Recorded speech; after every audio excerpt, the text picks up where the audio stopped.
สบายดีมื้อนี้มาเมืองหนองบกเนาะได้เวียกหลายเติบมาแวะหั่นน้ำหวานหั่นขนมทั้งไก่ตลาดเพิ่นอันนี้ขนมยังเนาะไอ้นมโคกขนมโขกเนาะหน้าตาสิประมาณนี้อันนี้แม่นใส่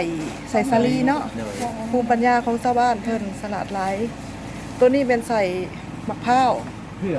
ใส่เผือกเนาะโดย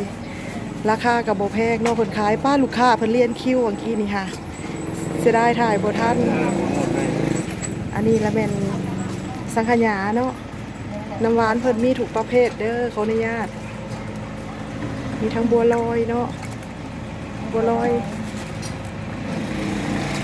เป็นตาแซ่บอันนี้ราคาเป็นกันเองอันนี้เป็นรถส่งมาอุดหนุนได้เด้อผู้ใดไกลไปไกลมาแถวเมืองหนองบกเด้อ